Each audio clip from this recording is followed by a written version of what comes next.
Au Niger, 4 enfants sur 10 n'ont pas d'acte de naissance. Plusieurs freins bloquent le développement de cette démarche administrative, notamment le fait que de nombreux parents ignorent qu'elle est gratuite. Actuellement, je n'ai pas l'argent. L'année dernière, j'ai dit à ma fille qu'elle ne pourrait pas aller à l'université si elle n'avait pas les papiers. Mais c'est parce que je n'ai pas les moyens que je ne peux pas l'envoyer. Difficile donc de connaître exactement le nombre d'habitants de ce grand pays d'Afrique de l'Ouest, où on estime que la moitié de la population a moins de 15 ans. L'absence de cette déclaration aurait aussi des conséquences pour l'avenir de l'enfant. Presque beaucoup d'élèves, beaucoup d'enfants n'ont pas d'extrait de naissance.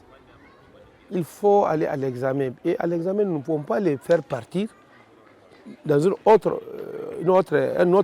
autre cycle sans avoir un état civil qui dit que voilà qui il est venu d'où, en fait, qui l'identifie.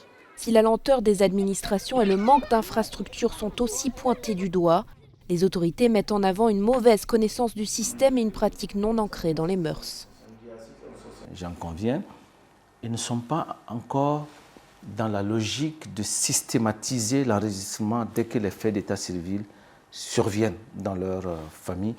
Elles attendent toujours qu'il y ait le besoin, par exemple, qu'il y ait le besoin pour l'école, qu'il y ait le besoin, je sais pas, pour la justice, que le besoin se pose pour d'autres circonstances de la vie, pour bénéficier d'une bourse, pour aller ouvrir un compte à la banque, etc. Et donc c'est en ce moment que les gens se rendent compte qu'il faut le faire, l'acte d'état civil, alors qu'il fallait le faire plus tôt et c'était gratuit. En 2021, avec le soutien de l'UNICEF et de l'UE, le gouvernement du Niger a lancé un programme pour l'informatisation du système d'état civil, un plan conditionné au développement de l'accès Internet.